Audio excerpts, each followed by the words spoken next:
सभी को नमस्कार। आज हम अव्ययीभाव समास के अंतिम प्रकरणों की ओर चल रहे हैं।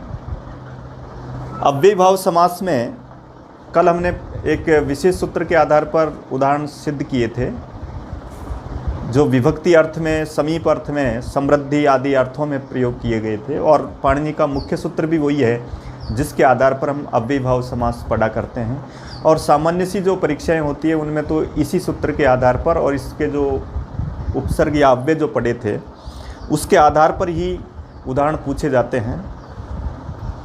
लेकिन और विशेष परीक्षाओं के लिए थोड़ा सा आगे पढ़ने की ज़रूरत है। यद्यपि कभी कभी रीट में मान लो कोई इस तरह का शब्द भी आ जाए तो भी उसको हम इस जो हमारी आज की क्लास है इसके अनुसार भी हम उसको पढ़ें, ताकि इस तरह के कोई शब्द आने पर भी उसमें हम सही समास भर सकें।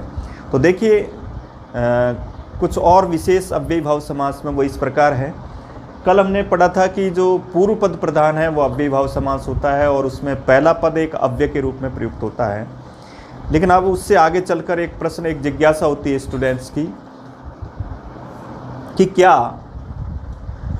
पूर्व पद प्रधान ही अव्ययीभाव समास है, इसके अलावा और कोई दूसरी तरह का अव्ययीभाव समास हो सकता है या नहीं हो सकता है। इस तरह की जिज्ञासाओं में अब आज का ये प्रकरण इस प्रकार है। देखिए, तो पूर्व पद प्रधान के बाद दूसरा जो क्रम आता है हमारा वो आता है उत्तर पद प्रधान।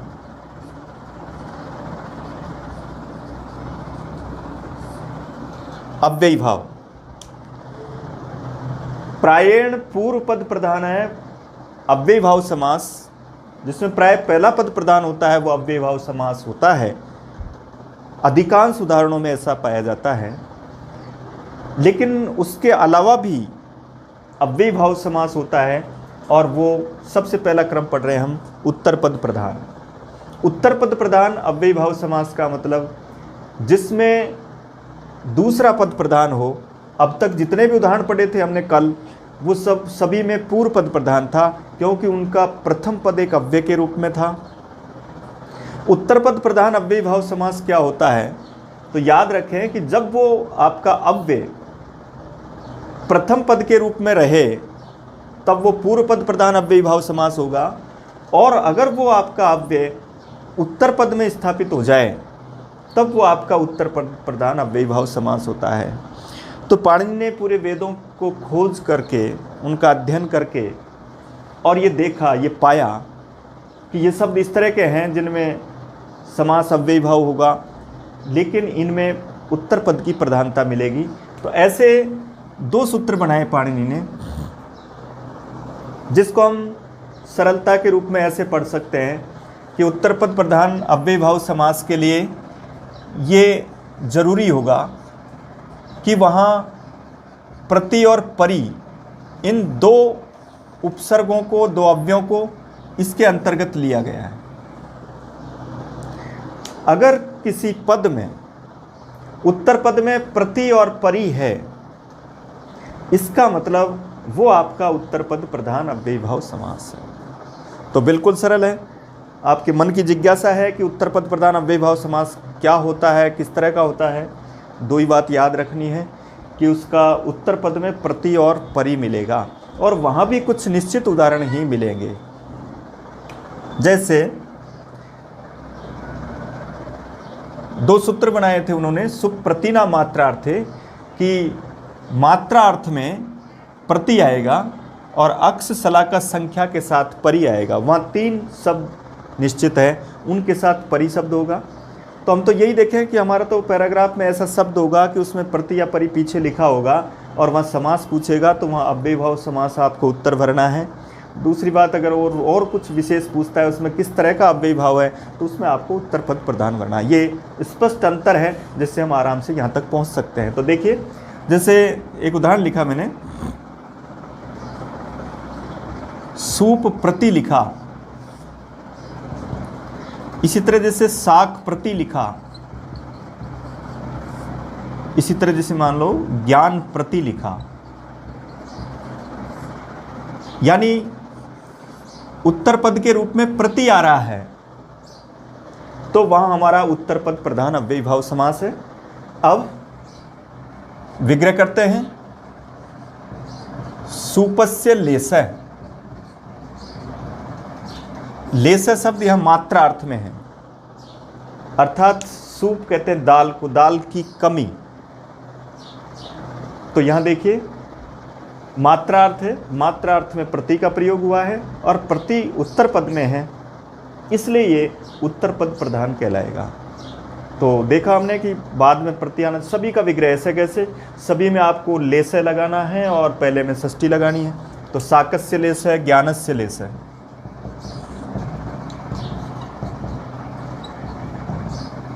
इसी तरह ज्ञानस्य लेसय।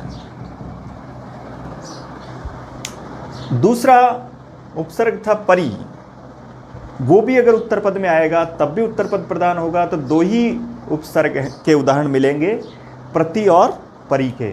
प्रति का लेश अर्थ में प्रयोग किया जाता है और परि का द्युत क्रीड़ा में इसका प्रयोग किया गया कि जहाँ पर अक्ष यानी पासों से हारा, सलाका से हारा, एक से हार गया, इस तरह के जो शब्द आएंगे वहाँ निश्चित शब्द है, उनके आधार पर भी उत्तर पद प्रधान होता है। जैसे अक्ष परि, तो यहां थोड़ा विग्रह इस तरह से करते हैं। अक्षयी विपरीतम वृत्तम, अर्थात अक्षों के विपरीत पड़ने पर हार गया, इस तरह का द्युत क्रीड़ा के रूप में इसका प्रयोग किया जाता है। सलाकया विपरीतम वृत्तम, इसी तरह एकेन विपरीतम वृत्तम, एक है जैसे सलाका परि, इसी तरह जैसे एक उदाहरण लिखा एक परि, एकेन विपरीतम, यहां एकेन हो जाएगा और यहां सलाकया हो जाएगा। ठीक है, इस तरीके से। तो ये उत्तर पद प्रधान अव्ययी भाव समास समाप्त हुआ। दो बात याद रखनी है, प्रति और परि के रूप में शब्द समाप्त होगा, उसके अंत में ये दोनों मिलेंगे। प्रति के साथ लेसय विग्रह करना है, इसमें विपरीतम वृत्तम करना है, तृतीय विभक्ति। ये जुआ के खेल से संबंधित शब्दावली के लिए परि शब्द पर में जोड़ा गया है। इस तरीके से हम उत्तर पद प्रधान को पढ़ सकते हैं। एक दूसरा इससे अगला क्रम आया अन्य पद प्रधान। अन्य पद प्रधान अव्ययी भाव समास। देखिए ध्यान से, वैसे तो अव्ययी भाव समास ये कहा गया कि जिसमें पूर्व पद प्रधान होता है, लेकिन अब याद रखें अव्ययी भाव समास उत्तर पद प्रधान भी हो सकता है, अव्ययी भाव समास हमारा अन्य पद प्रधान भी हो सकता है। अन्य पद प्रधान के लिए याद रखें कि यहाँ अन्य पद प्रधान से तात्पर्य बहुब्री जैसी स्थिति होगी, उसका विग्रह बहुब्री की तरह होगा। जैसे एक उदाहरण लिखा उन्मत्त गंगम, अब इसका विग्रह बहुब्री की तरह करेंगे, उन्मत्ता गंगा यस्मिन, उन्मत्ता गंगा यस्मिन, उसको कहेंगे उन्मत्त गंगम। समझ जाइए कि यहाँ पर इस शब्द से ही पता लग रहा है कि यह अव्ययी भाव समास है। गंगा शब्द को यहाँ ह्रस्व करके अम किया जा रहा है, अव्ययी भाव की पहचान के अंतर्गत आ रहा है। अव्ययी भाव की पहचान यहाँ सब जगह भी दिखाई दे रही है कि यहाँ ई है अंत में और विसर्ग का प्रयोग नहीं है, और उसी प्रकार यहाँ पर भी अम आ रहा है आकारांत शब्द के पश्चात। लेकिन ये जो अव्ययी भाव समास है इसका नाम होगा अन्य पद प्रधान, क्योंकि इसका विग्रह बहुब्री जैसा है। उन्मत्त होती हुई गंगा निकलती है जिस देश में, उसका नाम है उन्मत्त गंगम। तो याद रखें यहाँ ये नदीवाचक शब्द का ही प्रयोग किया गया है, और ऐसे 3-4 उदाहरण पाणिनि को मिले हैं, उसके आधार पर ये सूत्र बनाया उन्होंने, और उनको भी अव्ययी भाव समास को अन्य पद प्रधान के रूप में लिया। एक है जैसे लोहित गंगम, तो यहाँ भी स्पष्ट है गंगम लिखा हुआ है, तो लोहिता गंगा यस्मिन, लाल वर्ण की गंगा है। इसी तरह यहाँ कोई गुणवाचक रंगवाचक आ सकते हैं। कृष्ण गंगम भी हो सकता है, तो उसको कहेंगे कृष्णा गंगा यस्मिन। तो यहाँ यस्मिन जैसा विग्रह कर रहे हैं, इसलिए ये अन्य पद प्रधान अव्ययी भाव समास है। अन्य पद प्रधान बहुब्री होता है, लेकिन जैसे पूछा जाए कौन सा अन्य पद प्रधान बहुब्री नहीं है, तो गंगम शब्द बाद में होगा और उससे पहले उसका कोई विशेषण के रूप में प्रयोग किया जाएगा, तब वो आपका अन्य पद प्रधान अव्ययी भाव समास होगा। तो पहले पढ़ा हमने पूर्व पद प्रधान, वो मुख्य अव्ययी भाव समास के उदाहरण थे, मुख्य उसी से लिया जाता है, उसमें पूर्व पद प्रधान होता है, प्रायण करके अधिकांश उदाहरण वहीं लिए गए। यहाँ इसके ये गौण उदाहरण हैं, उत्तर पद प्रधान के रूप में, अन्य पद प्रधान के रूप में। अब इसके आगे देखिए, इससे आगे हम दूसरा और इसके जो भेद हैं उनको पढ़ रहे हैं। भाव की 3 प्रकार हम पढ़ चुके हैं। पूर्व पद प्रधान पढ़ लिया हमने, उत्तर पद प्रधान पढ़ लिया है, और इसके बाद हमने अन्य पद प्रधान पढ़ लिया है। अन्य पद प्रधान के रूप में गंगम शब्द याद रखना है, उससे पहले उसका कोई विशेषण। उत्तर प्रधान में आपको उत्तर पद प्रधान में केवल 2 उपसर्ग बाद में देखने हैं, प्रति और परि। शॉर्ट विषय वस्तु के साथ इस तरीके से पढ़ें। अब देखिए इसके बाद एक और जिज्ञासा, क्या यहीं अव्ययी भाव समास समाप्त हो जाता है? हम पूरा पढ़ेंगे कि अव्ययी भाव समास में क्या क्या हो सकता है, उसके आधार पर पूरा पढ़ने के बाद फिर हमारे पास 3 समास रह जाएंगे, तत्पुरुष, बहुब्री और द्वंद्व, और उनकी भी एक अलग अलग क्षेत्र है जिसके आधार पर उनको भी हम आसानी से पहचान सकेंगे। और यही समास पढ़ने का प्रयोजन भी यही है कि किस प्रकार हम शब्दों में समास बताएं।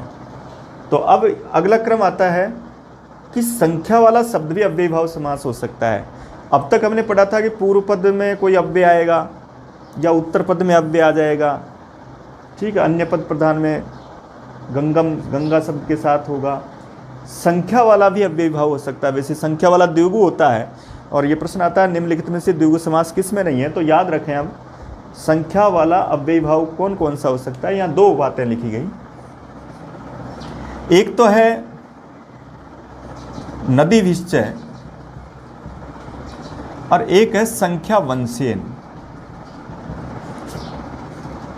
ये 2 सूत्र पाणिनि ने संख्यावाचक शब्दों के साथ अव्ययी भाव समास के लिए निर्धारित किए कि इनके आधार पर जो शब्द बनेंगे वो उनमें समास अव्ययी भाव होता है। तो नदी विश्चय के साथ कहा कि कोई भी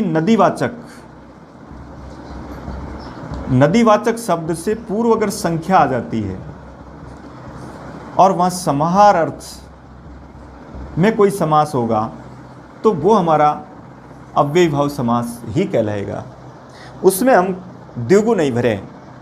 और यहाँ पर भी संख्या वंशेन, इसमें भी यही कहा कि अगर संख्या है और उसके बाद में कोई वंशवाचक शब्दों का प्रयोग होता है जो विद्या और वंश से प्राप्त हो सकते हैं, तो ऐसी स्थिति में वंश में होने वाला। तो यहाँ इन 2 तरह के जो संख्यावाचक पूर्व पद के उदाहरण मिलेंगे हमको, वहाँ भी अव्ययी भाव समास करेंगे, लेकिन वहाँ अव्ययी भाव समास की जो शर्तें हैं पद के बाद की, वो उसके साथ लागू होनी चाहिए। जैसे मान लो आपने एक शब्द लिखा, ये जैसे पंचगंगम,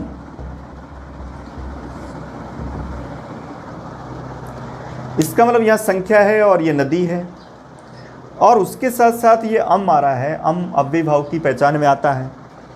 इसका मतलब यहाँ अव्ययी भाव समास भरेंगे, इसमें हमको द्विगु नहीं भरना है। अब यहाँ विग्रह क्या करेंगे,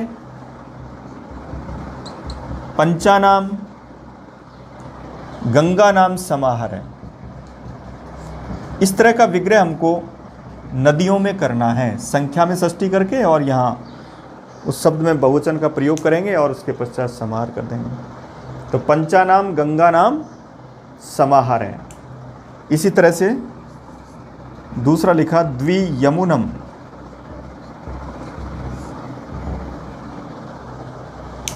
यहाँ भी नदीवाचक और पहला पद संख्या है, तो द्वयो यमुनयो समाहार है। द्वयो यमुनयो समाहार है। द्विवचन में द्वयो होगा और फिर उसके साथ समान विशेषण विशेष्य के रूप में यमुनयो रहेगा। बाकी 3 और उसके बाद में बहुवचन का प्रयोग करेंगे, त्रयाणाम, चतुर्णाम, पंचानाम, षण्णाम, सप्तानाम। यहाँ हमको द्वयो लिखना है, द्वयो यमुनयो समाहर है। इसी तरह से एक लिखा जैसे सप्त यमुनम, सप्तानाम, यमुना नाम समाहर है। इसी तरह जैसे लिखा पंच नदम,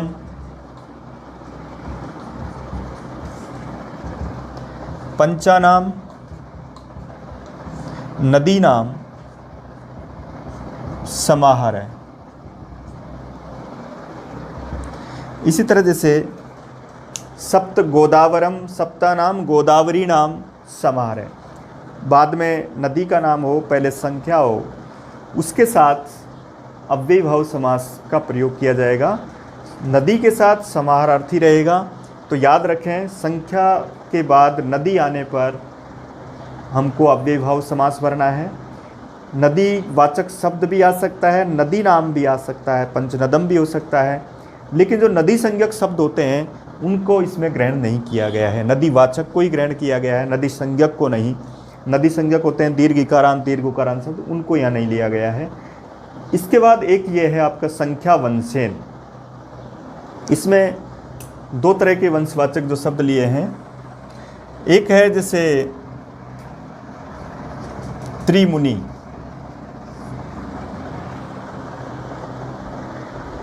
एक लिखा जैसे द्विमुनि। बहुत कम उदाहरण, क्योंकि अधिकतर संख्यावाचक जो उदाहरण होंगे वो द्विगु के अंतर्गत जाएंगे, लेकिन हमको इस तरीके से तैयारी करनी है कि हम हर संख्यावाचक शब्द का सही तरीके से समास बता सकें। तो जिस दिन हम द्विगु पढ़ेंगे तब हम स्पष्ट करेंगे कि द्विगु में कौन कौन नहीं आएंगे। तब आपको ये बात याद रखनी है कि संख्या प्लस नदी नहीं आएगी, और ये द्विमुनि, त्रिमुनि, इस तरह के जो संख्या वंशेन हैं वो भी उसके अंतर्गत नहीं आएंगे। यहाँ 2 तरह की बात है, थोड़ा सा इस तरह से पढ़ना है हमको कि त्रिमुनि में जैसे इस तरह का विग्रह आता है, त्रयो मुनयः वंश्या, इसी तरह द्वौ मुनि वंश्यौ। ऐसी स्थिति में यहां हमको अव्ययीभाव भरना है। त्रयो मुनयः वंश्या, 3 मुनियों का व्याकरण और 2 मुनियों का व्याकरण, इसके आधार पर इसमें हमको अव्ययीभाव समास भरना है। इसकी ये पहचान है, देखिए ध्यान से, कि संख्या है, उसके बाद मुनि शब्द लिखा है, लेकिन विग्रह से ज़्यादा स्पष्ट होगा। त्रिमुनि द्विमुनि में द्विगु भी हो सकता है। अगर उसको हम विग्रह इस तरह का करें, त्रयाणाम मुनीनाम समाहर है, तब हमको यहाँ द्विगु भरना होगा। अगर मान लो विग्रह के रूप में प्रश्न पूछा जाता है, उसमें यह कहा जाता है त्रयाणाम मुनीनाम समाहर है, त्रिमुनि त्रय समास है, तब द्विगु भरना है। और अगर यह आता है त्रयो मुनियः वंश्या त्रिमुनि, तब हमको भरना है कौन सा? अव्ययीभाव। विग्रह के रूप में इस तरह से स्पष्ट उत्तर है, लेकिन कभी क्वेश्चन इस तरह से पूछ ले जाए कि त्रिमुनि में कौन सा समास है, तब आपके सामने एक संकट होगा कि हम द्विगु भरें या ये भरें। तब अगर त्रिमुनि द्विमुनि में समास पूछा जाता है, तो जिस शब्द को जहाँ उसका निर्वचन किया गया है, जहाँ उसका उपदेश किया गया है, तो उसको प्रथम दृष्टि में वहीं का समास माना जाएगा। तो इसको, इन उदाहरणों को अव्ययीभाव में लिया गया है। तो अगर मान लो उसके बाद में विग्रह आदि नहीं आते हैं, तब आपको उसको अव्ययीभाव ही उत्तर भरना है। और इस तरह से विग्रह आए तब अपना अपना उत्तर है, स्पष्ट है। इसी तरह जैसे 21 भारद्वाजम, 21 भारद्वाजा, 21 भारद्वाजा वंश्या।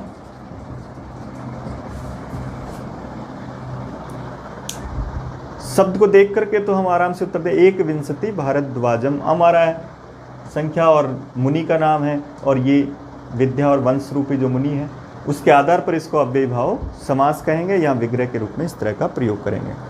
3 उदाहरण इसके याद रखने हमको, संख्या वंशयन के रूप में त्रिमुनि, द्विमुनि, एकविंशति भारद्वाजम, और उसके रूप में आपको यह है आपका संख्या प्लस वाला अव्ययीभाव समास, जिसमें पहला पद संख्या होता है। अब बिल्कुल ऐसे शॉर्ट में पढ़े हम अव्ययीभाव समास को। पहला नियम कौन सा पढ़ा, पूर्व पद प्रधान के जो उपसर्ग थे उनके क्या क्या अर्थ थे उसके आधार पर पढ़ेंगे। दूसरा पढ़ा हमने उत्तर पद प्रधान में 2 पढ़े, कौन कौन से, प्रति और परि के रूप में पढ़ा। तीसरा हमने पढ़ा अन्य पद प्रधान का, उसमें केवल गंगम शब्द आया। चौथे में हमने पढ़ा संख्या वाला अव्ययीभाव समास कौन सा होता है। तो 2 चीज़ें पढ़ी इसमें, एक नदी विश्चय और एक संख्या वंशयन। इससे आगे देखिए आप थोड़ा सा। अब देखिए इसके बाद संख्या के पश्चात और भी कुछ पाणिनि ने अव्ययीभाव समास के बारे में कुछ ऐसा कहा है कि कुछ ऐसे उदाहरण पढ़े हमने, जैसे अप, परि, बहि। एक पढ़ा हमने जैसे आंग, एक पढ़ा हमने जैसे यावत। इनके आधार पर देखिए, सबसे पहला जो नियम पढ़ा था हमने अव्ययीभाव समास का, उसमें कुछ उपसर्ग निम्नलिखित अर्थों में आए थे, अपने अपने अर्थों में दिए गए थे। तो उनमें कुछ इन उपसर्गों का प्रयोग नहीं हुआ, जैसे अप का नहीं हुआ, परि का नहीं हुआ, बहि का नहीं हुआ, आंग का नहीं हुआ, यावत का नहीं हुआ। तो क्या उनमें अव्ययीभाव समास नहीं होता है, ये प्रश्न उठता है। तो याद रखें, अव्ययम विभक्ति समीप समृद्धि का जो मुख्य सूत्र पाणिनि ने बनाया है, उसमें उस सूत्र का योग विभाग किया है। और योग विभाग करने का तात्पर्य ये होता है कि उसमें उनके अलावा और भी अव्ययों का प्रयोग किया जा सकता है। अब और भी जो अव्ययों का प्रयोग किया जा सकता है, तो वो और कौन कौन से हो सकते हैं और किस किस के रूप में पाणिनि ने अलग से सूत्र भी बनाए हैं, उनके आधार पर भी अव्ययीभाव। जैसे अपदिशम एक उदाहरण पढ़ा, तो अपदिशम में दिशि और मध्य इस तरह का विग्रह किया, तो वहाँ भी तो अव्ययीभाव समास है, यद्यपि उसमें अप उपसर्ग नहीं आया था। तो अब यहाँ ऐसे कुछ विशेष उपसर्गों को हम पढ़ रहे हैं और अव्ययों को पढ़ रहे हैं, जिनमें भी अव्ययीभाव समास किस तरीके से होता है। तो यहाँ इन 2 के लिए तो एक विभाषा का प्रकरण स्टार्ट हुआ कि ये विकल्प से समास होते हैं इनके साथ। विकल्प से समास का मतलब कि उनका विग्रह वाक्य भी रहता है और समास भी होता है। तो जैसे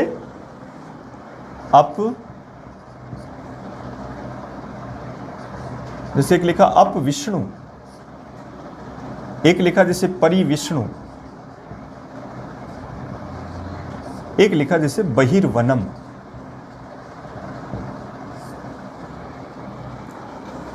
एक लिखा जैसे आ मुक्ति। इसका उदाहरण है यावत श्लोकम। देखिए ये दोनों विभाषा के प्रकरण। विभाषा का प्रकरण का तात्पर्य यह है कि इसका जो विग्रह होगा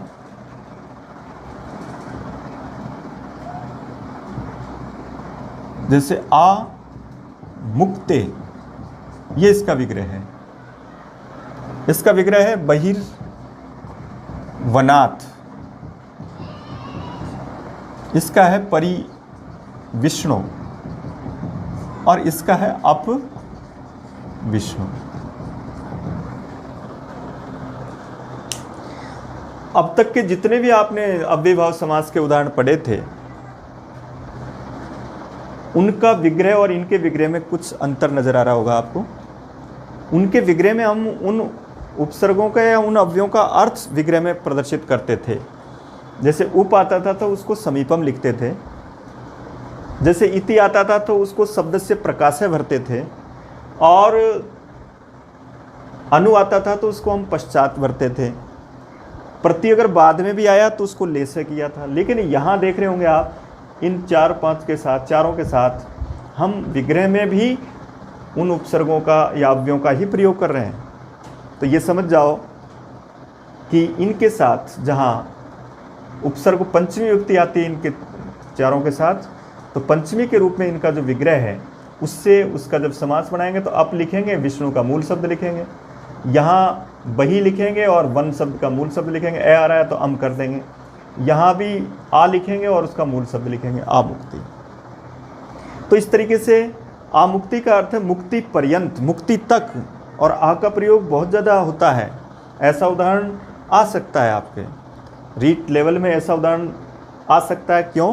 क्योंकि कोई पैराग्राफ होता है उसमें जैसे ऐसा वाक्य आ जाता है आ विद्यालयात या आ विद्यालयम सर्वे बालका आगच्छन्ति, तो वहाँ आ विद्यालयम जैसा शब्द आता है, तब भी वहाँ आपका अव्ययीभाव समास है। आ को देख करके उपसर्ग माने, उसके पीछे अम माने, और उसके साथ इनमें पंचमी विभक्ति का प्रयोग होता है। तो ये समस्त पद है, इसका विग्रह भी प्रयोग किया जाता है, इसलिए वैकल्पिक समास माने गए, यानी इसका भी प्रयोग कर सकते हैं, इसका भी कर सकते हैं। आ का महत्वपूर्ण है, इसमें आ और बही वाले दोनों ज़्यादा आते हैं, तो इसमें बहिर्वनात् पंचमी आएगी बही के साथ, फिर आ के साथ। ये कारक में भी पढ़ेंगे, और कारक में इनमें पंचमी विभक्ति का, उस कारक के नियम से पंचमी पढ़ करके ये इस तरह का समास पढ़ लेंगे। यहाँ भी देख रहे होंगे आप, यावत श्लोकम में आपसे अगर समास पूछा जाए तो हम आराम से देंगे कि यावत एक अव्यय है, पीछे श्लोक में अम आ रहा है, इसका मतलब यहाँ भी कौन सा अव्ययीभाव, यावन्तः श्लोकः, यावन्तः श्लोकः, इस तरह का ये यावत अवधारण अर्थ में जितने श्लोक उतनी बार प्रणाम। तो ये यावन्तः श्लोकः, इस तरह का विग्रह में यावत शब्द है और उसके पीछे श्लोक शब्द है, और यहाँ इष्टुत्व संधि है और उसके साथ छत्व संधि भी है। तो ये कुछ और उपसर्ग थे जिनको हमने उस प्रथम नियम में नहीं पढ़ा है, उसके अनुसार नहीं है ये दूसरी तरह के विग्रह के रूप में इनका प्रयोग किया जा सकता है। इसके साथ ही इसमें कुछ निपातित से उदाहरण भी लिखे उन्होंने, जैसे इनको केवल आपको नाम याद रखना है, जैसे तिष्ठद गु, जैसे है आयति गवम, और एक लिखा जैसे पारे गंगम, और एक है मध्य गंगम।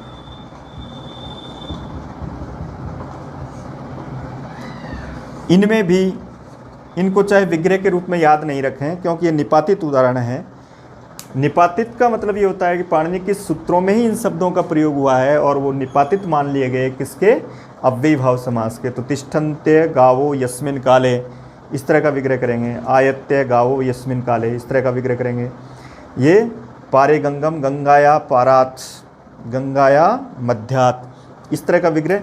जब पारे और गंगे, पारे और मध्य शब्द पहले आएगा और उसके पश्चात ये शब्द आएगा, तो वहाँ निपातित अव्ययीभाव, इनमें भी हमको अव्ययीभाव समास उत्तर भरना है।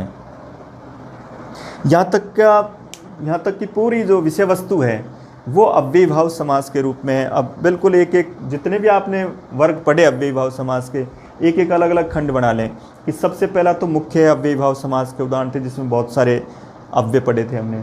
उसके बाद एक एक बिंदु है शॉर्ट टाइप कि उत्तर पद प्रधान, अन्य पद प्रधान, संख्या वाला अव्ययीभाव समास, और उसके बाद ये विशेष उदाहरण, इस तरह के जो प्रयोग पढ़े।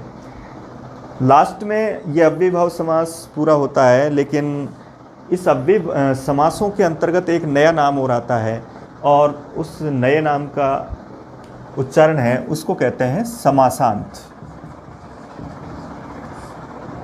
इसका एक अधिकार है। देखिए इसको समझिए क्या है ये समासांत के रूप में। बिल्कुल सरल विषय वस्तु है और उसको आराम से पहचानेंगे। ऐसे जो चीज़ आपने कभी पढ़ी नहीं, जो अन्य विषयों के विद्यार्थी हैं वो भी इसको आसानी से पढ़ सकेंगे। समासांत से तात्पर्य वो है कि जहाँ समास हो जाता है और समास के बाद, समास किए जाने के बाद जो बाद का पद होता है उत्तर पद, उसके बाद में कोई प्रत्यय जोड़ करके उस शब्द को बनाया जाता है, उसको कहते हैं समासांत।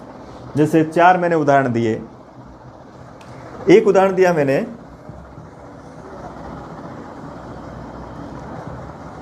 पंचगंगम, एक उदाहरण दिया मैंने पंचनदम, एक उदाहरण दिया मैंने द्वियमुनम, और एक लिखा मैंने इति हरि। अब मैंने आपसे पूछा कि बताओ इसमें समासांत का उदाहरण कौन सा है, तो समासांत बिल्कुल सरल है। देखिए समासांत को आप इस तरीके से पहचानें, समासांत का मतलब है जहाँ दोनों पदों में समास कर दिया और अंतिम जो पद है उसका अंतिम स्वर के बाद में कोई आपने प्रत्यय जोड़ा। अव्ययी भाव में तो एक ही प्रत्यय स्पष्ट टच प्रत्यय होता है, उसमें ए बसता है तो वो ए जुड़ता है। तो ऐसा उदाहरण आप आराम से ढूंढ सकते हैं। देखिए मैंने आपको कहा था कि अगर कोई अव्ययी भाव समास है उसमें आ को ए हो जाता है और गंगा को गंगम बन जाएगा। अगर किसी में ई दीर्घ है तो उसको रस्व हो जाता है। तो अब आप इस उदाहरण को देख रहे होंगे, यहाँ नदी शब्द है लेकिन नदी शब्द में दीर्घ ई होता है तो उस दीर्घ ई की जगह रस्व ई होना चाहिए था, लेकिन यह नहीं हुआ। इसका मतलब यहाँ वो ई हट गया है और उसकी जगह हमने ए किया। इसका मतलब ये समासांत का उदाहरण। ऐसे देखेंगे तो स्पष्ट पहचान है। जिस शब्द में अंत में ई आता है और अगर उस ई को हटा करके ए कर दिया जाता है वो किसका उदाहरण माना जाएगा? समासांत का। जैसे देखिए पंचनदम इसका उदाहरण हो गया। इसी तरह से एक दूसरा उदाहरण पड़ा, जैसे ये लिखा उपगिरम। अब देखिए इसका विग्रह है गिरे समीपम, पहाड़ के पास। अब देख रहे हो आप ये शब्द कौन सा है? गिरी। गिरी में ई आना चाहिए लेकिन यहाँ ई नहीं आ रहा है, यहाँ ए आ रहा है। इसका मतलब ये भी किसका उदाहरण हुआ? समासांत। तो समासांत का मतलब यही है कि जहाँ उसका अंतिम जो स्वर है अगर वो स्वर चेंज हो गया है, ई की जगह ए हो गया है, ऊ की जगह भी ए हो गया है, तो वहाँ वो क्या कहलाएंगे? समासांत। ये तो हो गया स्वर वाले शब्दों में। लेकिन कुछ ऐसे हलंत शब्द भी आते हैं तो हलंत शब्दों के पीछे जो ए जुड़ेगा वो भी आपका समासांत में माना जाएगा। जैसे ये है उपराजम, तो विग्रह हुआ राज्ञ समीपम। इसका मतलब यहाँ मूल शब्द क्या है? राजन, और ये उप का पहले प्रयोग हो जाए। राजन में से इसको हटाएंगे, टीक भाग का जब लोप होगा नय का लोप हो जाएगा और फिर उसमें टच प्रत्यय का ए जुड़ेगा। इसलिए जो हलंत शब्द होते हैं उनमें भी अगर अव्ययी भाव समास हो रहा है, इसका मतलब वहाँ भी हम इस प्रत्यय का प्रयोग कर रहे हैं और इस प्रत्यय का प्रयोग करने के बाद वहाँ पर हम उसको समासांत का उदाहरण देंगे। तो किस तरह के शब्द आएंगे समासांत में? या तो वो हलंत होंगे, उनका उत्तर पद हलंत होगा, जैसे उपराजम आया, जैसे आपने लिखा उपसरदम। तो अब देख रहे हैं आप सरद शब्द हलंत होता है, इसका मतलब ये भी आपका इसमें आएगा सरदय समीपम। अर्थ तो आप पहले पढ़ चुके हो, पहले ही सूत्र में, पहले नियम में, उसी अर्थ तो वही रहेगा, केवल यहाँ नाम ये बताना है आपको अव्ययी भाव का कौन सा भाग है ये समासांत। हालांकि ये बहुत ऊपर की विषय वस्तु है लेकिन सरल है। इनको भी हम बुद्धि में रखें तो निश्चित रूप से हम उसमें पूर्णता की ओर चलेंगे कि समास के कोई भी अगर ऐसा उदाहरण आए तो हम उसको कर सकेंगे, ऐसा कॉन्फिडेंस जागृत होगा। इसलिए याद रखें समासांत के उदाहरणों को भी हम पहचान सकते हैं, ऐसा मनोबल बढ़ाएं अपना। जैसे सरदम लिखा आपने, जैसे मनस शब्द है तो मनसी, जैसे मान लो यही लिखा मनसी शब्द है, इसका विग्रह पहले पढ़ चुके हम सप्तमी में, तो यहाँ अधि आएगा, अधि मनसम। तो यहाँ मनस शब्द का से हलंत होता है और उसको जब पूर्ण किया गया तो इसका मतलब वहाँ समासांत अव्ययी भाव समास है। अव्ययी भाव समास तो पहचान रहे हैं आपकी, अधि आ रहा है, यम आ रहा है, तो उत्तर तो भर दोगे आप। आपका रीट में तो इतना ही लेवल है कि इसमें समास बताना है तो ये तो उससे बता दोगे। लेकिन ये भी याद रखो कि ये समासांत इस तरीके से होता है। सरल है इसलिए उसको पढ़ सकते हैं, ज़्यादा कठिन है तो कोई दिक्कत नहीं है रीट के लिए, लेकिन फिर भी हम इस चीज़ को आराम से पढ़ सकते हैं। एक है जैसे अधिमनसम के साथ, एक है जैसे उपचर्मम, चर्मणय समीपम, इस तरीके से। एक है जैसे प्रत्यक्षम, तो अक्षिणी प्रति, प्रति पहले पढ़ा है मैंने, प्रति विप्सा में आता है। आगे एक दूसरा नियम हो रहा है, प्रति आभिमुख्य अर्थ में भी होता है, सामने अर्थ में भी होता है, आंखों के सामने, तो उसको कहेंगे प्रत्यक्षम। तो अब यहाँ देखो प्रति शब्द है और उसके पीछे अक्षी है तो ये प्रत्यक्षी बना। अब ई हट रहा है यहाँ, इसका मतलब ये भी किस में आएगा? समासांत। तो प्रत्यक्षम, अन्वक्षम, समक्षम, पहले उपसर्ग आ रहा है, उसके बाद अक्षी को अक्षम किया जा रहा है, इसका मतलब समासांत और अव्ययीभाव समास। इस प्रकार हम पूरे अव्ययीभाव समास को पढ़ सकते हैं। समासांत तो केवल इस बात को बता रहा है कि क्या ये उदाहरण समासांत का है या नहीं है, बाकी उसके अर्थ आदि तो पहला जो नियम पढ़ा था उसके आधार पर ही हम पूरा करते हैं। इस तरीके से हम पूरे अव्ययीभाव समास को पढ़ सकते हैं। जितने भी उदाहरण हैं उनका इस तरीके से विग्रह करें आप। इस तरह के बहुत सारे उदाहरण मिल सकते हैं आपको, आ वाले, बही वाले, प्रति के रूप में भी। तो पूरा अव्ययीभाव समास को आपको इस तरीके से पढ़ें। आज अपना यह अव्ययीभाव समास पूरा हो चुका है, कल हम तत्पुरुष प्रारंभ करेंगे। अब तक आज तक आपने 2 समास पढ़े, केवल समास और अव्ययीभाव समास। दोनों के उदाहरण बिल्कुल अलग अलग हैं। आराम से इस तरीके से पढ़ेंगे, अपने समास के प्रत्येक प्रश्न का उत्तर दे सकेंगे। धन्यवाद।